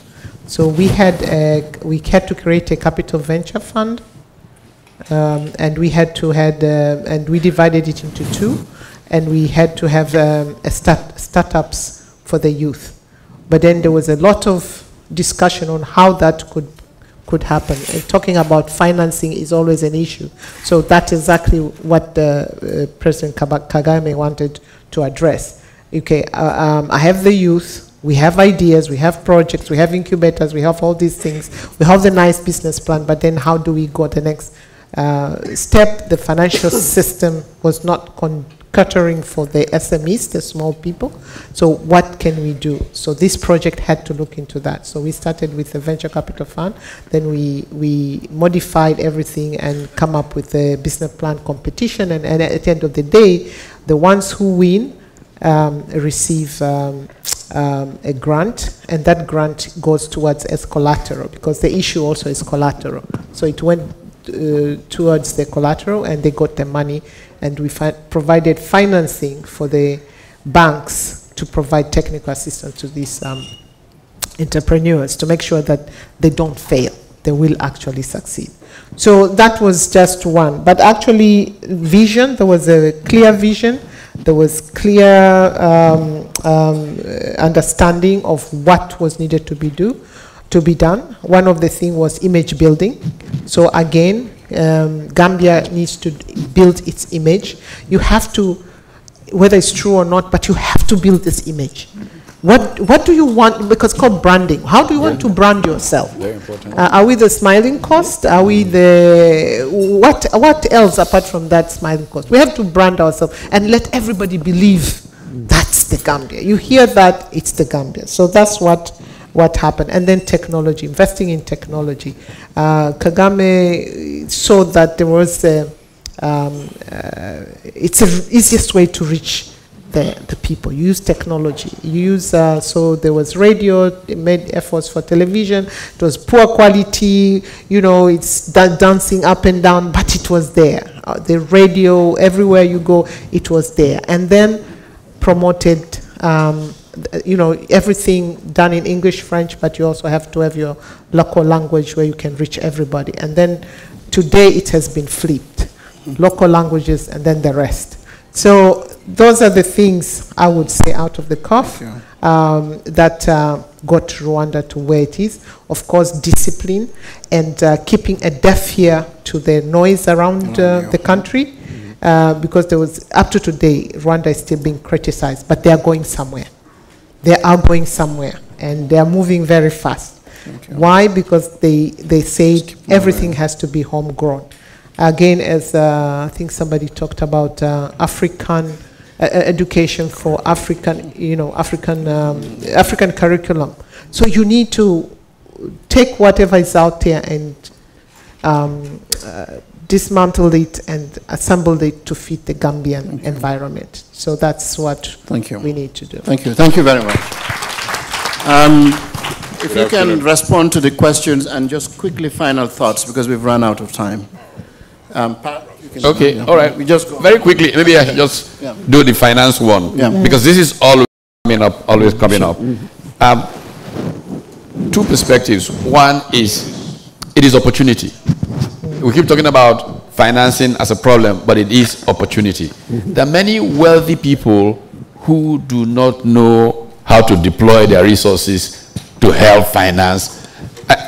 I don't have a time to talk here, but I will suggest that anybody who would like, read the book written by two former University of Chicago professors, one of who just finished his tenure as governor of the Reserve Bank of India, Raghuram Rajan, who was a chief economist at the IMF, and Luigi Zingales. I've written an interesting book. It's titled Saving Capitalism from the Capitalists, and how access to funding is easier in some countries than others. Look, the typical American kid who goes to a first-class business school can access funding with no collateral, anything, from certain funds like a search fund. Because some entrepreneurs have just put together a list of 1,000 doctors, say, who earn maybe $300,000 a year, and the world will not collapse if they lose $5,000. But if that young person's business plan produces a winning thing, they may make $1 million. And so they're willing to do. And so we need entrepreneurship in the area of financing also. The resources are there, but we need financial system entrepreneurs. So that's opportunity. And the other side of it, which is the bit that's talked about, the government. Government has an important role to play, sure. But it has to be around context. Like we just heard from Madam Lucy about Kagame's strategy. If you have a clear national strategy going forward, and this particular goal is, you can have what I like to call smart industrial policy. I'm not one of those believers. I don't agree with all the talk from our South Korean economist friend, Jeju Chang at Cambridge. No, I don't agree on this whole bad Samaritans thing. But we need, just like Justin Lin at the World Bank was trying to suggest, We need some smart industrial policy that can allow you, provide opportunity within this so-called latent comparative advantage. Their very intelligent government policy can support financing of entrepreneurs and help make things happen. A mix of both is important going forward. I can talk some more, but very importantly, finally, this point about branding, the image of a country. The cost, the pricing of risk depends on perception of the country. And many times, financing is so costly to us because of that pricing of risk. And we need to work on it as countries. Thank you. Thank you very much. Mr. Jammeh? I will take it up from where Prof has just stopped. Branding. Most successful countries are driven by leaders. Leaders with vision. Lucy spoke about Rwanda. Rwanda took inspiration from Singapore. It's a simple logic. Yeah. It's a small country. Yeah. You have to know where your strength lies. And as small countries, I always say we have to make smart choices. I've traveled the whole of Rwanda for many years, just like Lucy did. And we have a Gambian economist who was, until I think 3 months ago, the UNDP resident rep. He's always lamenting the same problems to me. That's Lamin Mane. He's in Addis Ababa now. Just 3 weeks ago, we are in the same conversation. It's all about people, giving support to the leader. But the leader must also be smart in getting the right advisors and the right advice. Dr. Songo spoke about that today. He's one passionate Gambian who has links all over the globe. He has not been resident. Mr. Njai can bear witness to that. Let us also identify our diaspora carefully. Some of them are doing well in businesses abroad. Let us engage them. The state can do that. And our diplomats have a big task. We now have to engage in development diplomacy. Let us benchmark ourselves, identify the diaspora, the strengths that lie in the diaspora. Ethiopia and others they've mentioned, they finance mega billion-dollar projects using the diaspora bond. The Ghanaians did similar things to raise funds. If we can bring that money, as I said, you don't need to collect the dollars here. All people abroad will just be telling somebody, we want to give Uncle Tafangom 100,000, and he's giving dollars. But that dollar that is kept there is here to help us finance, create institutions with entrepreneurs, clear vision.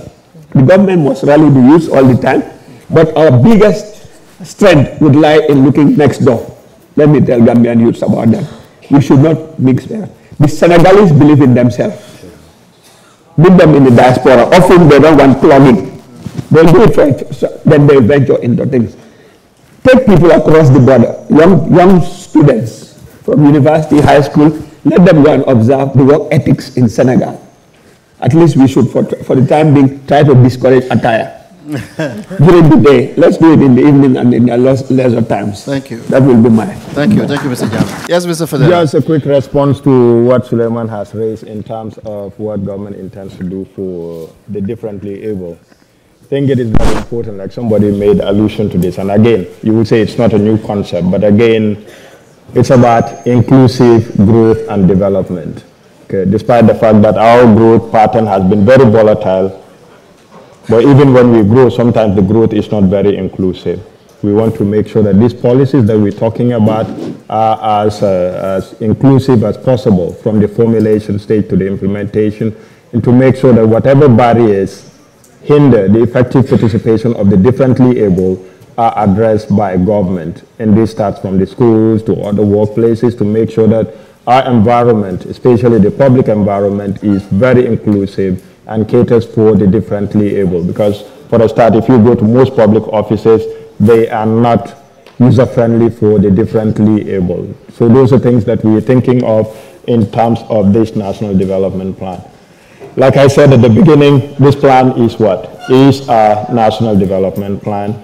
And it's part of some of the ways of engaging the diaspora. Government intends to set up a diaspora directorate within government that will at least be able to help us formulate a diaspora strategy and policy, but also make sure that our embassies, our diplomatic missions are very, very friendly and help us reach out to the diaspora. Because one thing we know that we have a lot of expertise out there in the diaspora, but again, it's difficult to have what we don't, as at now in government, have a comprehensive database of this expertise that exists in the diaspora and where they do. And I think those are first things that we need to have a handle on, to know where these people are, what the expertise is, so that we can effectively engage them. They don't have to be resident, or they don't have to be physically present. Even remotely using the powers of the ICT, we can effectively engage them.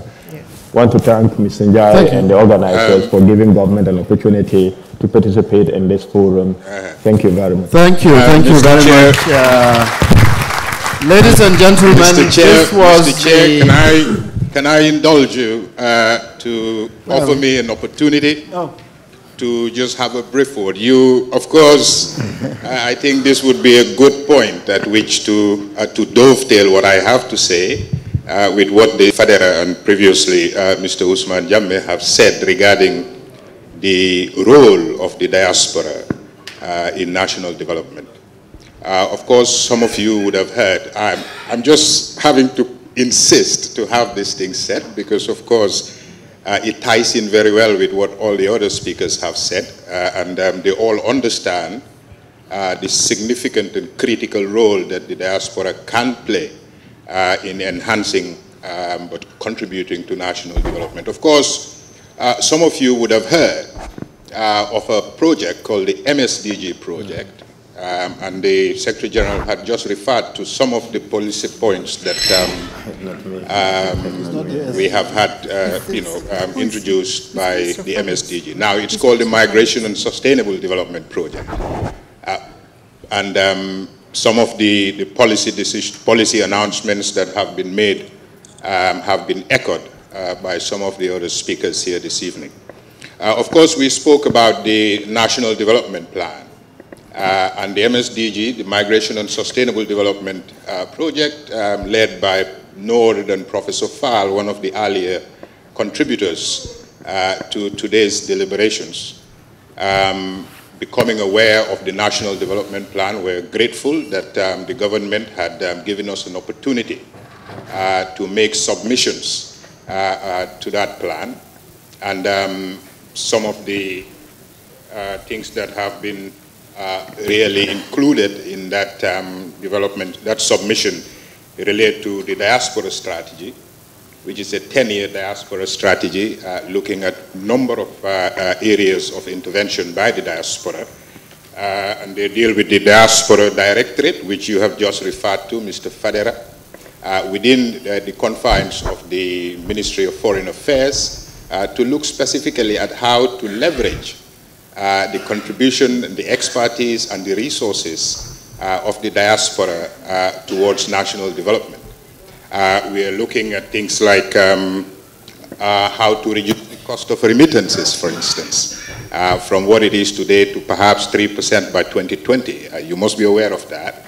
And negotiations and discussions have been taking place with the government, of course, but specifically with the central bank to see how to make that happen so that remittances would really go through formal channels, and it ties in, of course, to transforming remittances to development funding. And the more you can capture of that remittance, rather than allowing it to go to parallel market and other avenues, but putting it through to the formal channels will allow them to capture, if you like, the benefits of remittances and transforming it, therefore, into national development funding. Thank you. Now, of course, there's also the Directorate, of course, Diaspora Direct Investment, which is another policy that we've been making towards the National Development Plan.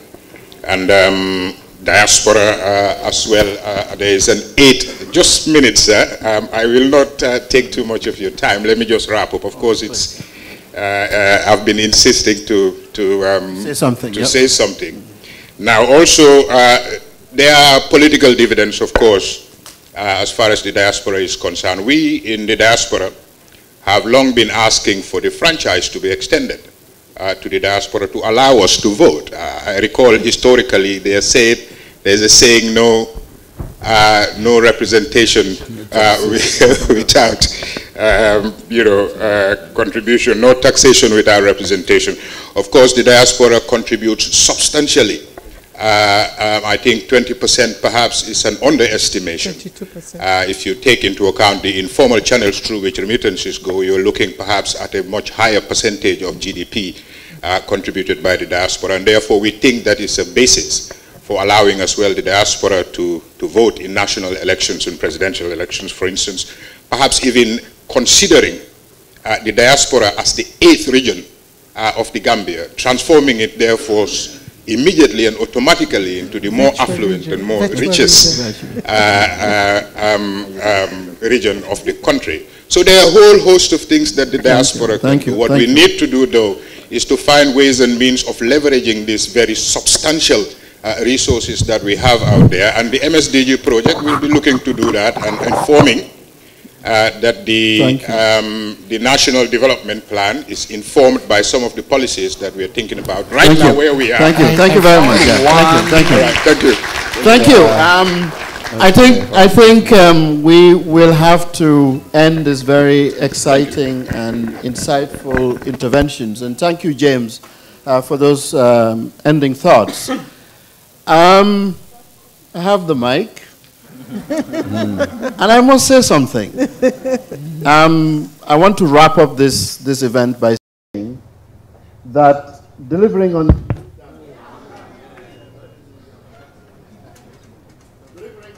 Gambia, rising to the policy and implementation challenges.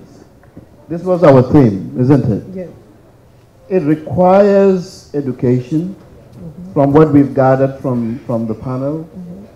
It requires tools, work ethic, drive, and responsibility.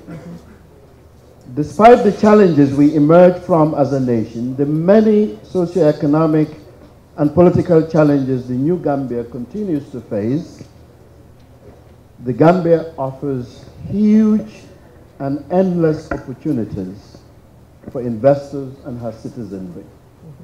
I think this was encapsulated in the morning and in the afternoon's final session. The new Gambia, with its almost 2 million people, with a profound diverse culture, natural resources, and most importantly, our people, the Gambia, this new Gambia, is the last frontier in West Africa for sustainable growth and development, I must say. No wonder Mr. Mustafa Njai comes back home from our great country, the Nigeria. There is a secret in the Gambia. And as it was alluded earlier by Dr. Sankar, we're a blessed nation. And we should and must not take that for granted. For the new Gambia to realize her potential, it requires massive support of investors and massive commitment of our diaspora to go beyond the exotics of being a diaspora and the expectation of to be seeked to come and rescue motherland. It is a collective responsibility. We have huge talent pool, as is exhibited. There is no country today or no gathering of significance that you wouldn't find a Gambian, and increasingly young, who plays a central role in the deliberation and proffering the best of ideas. In order for us to attract such support and involvement, our government and her policymakers must demonstrate and put in place sustainable capacity to establish and implement what has been outlined as our blueprint, not the government blueprint, but our blueprint. If not, it will be in vacuum. No policy regime, no implementation will happen without the competencies and capabilities of our people. We must not sideline anyone who have the capability or the capacity or the experience, no matter where they are. And we can't build a new Gambia. We can't implement this wonderful blueprint that some are quite skeptical without the centrality of the youth. We cannot implement it with mediocrity. We must seek and engage those amongst us who have the commitment, who have the capacity, who have the experience in the country, retired or no retired, or diaspora or no diaspora. The only measure must be capability and competence. Anyone who can add value to uplift us from poverty. This document means nothing if we can't uplift our people from poverty. Our policies means nothing if we cannot substantively engage the youths and understand the fact that they are, and I maintain, they are the game changers. And we all must have game-changing mindset. If we don't have game-changing mindset, it will be a huge challenge. To have a game-changing mindset, you must be disruptive.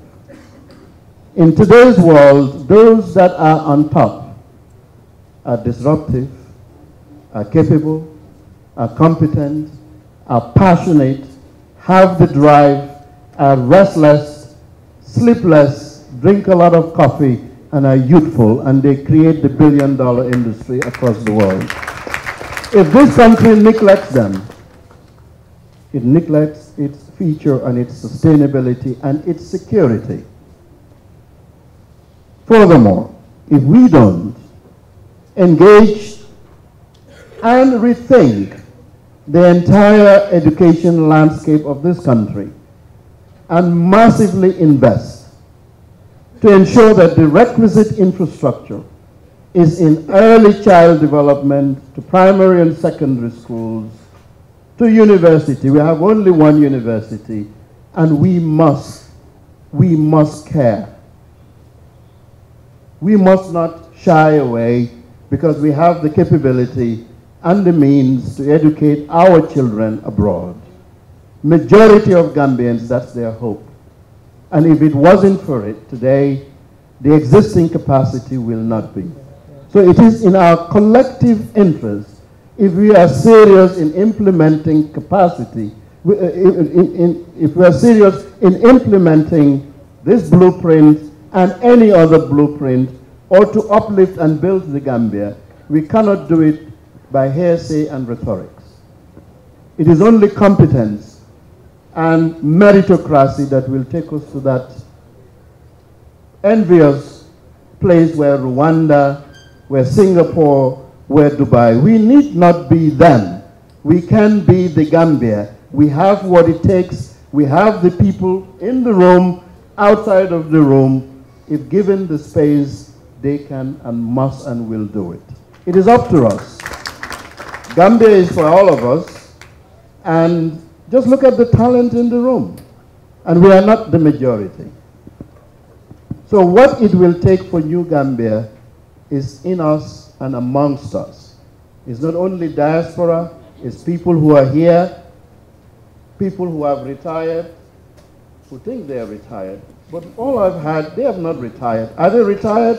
Why do you want to retire? I've never heard of an entrepreneur who is retired. They can't. They believe they are. They talk about it, but just watch their moves. Their minds are restless.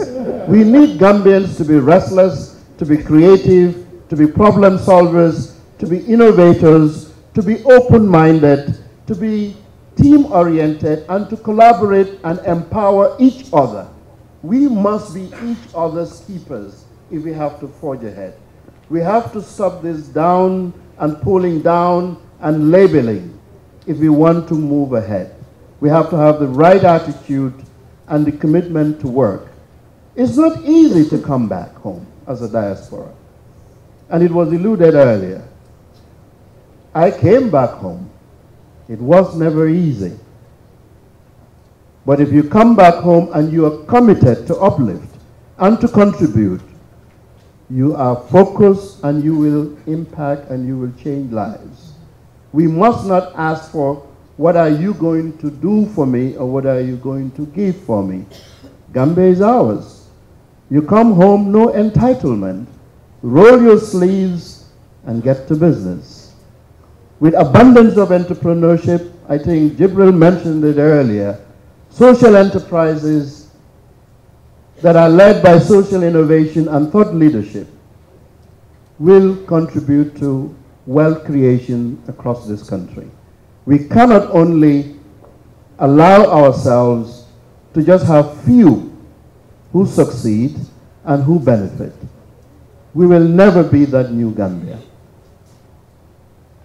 I thank you all, and God bless you.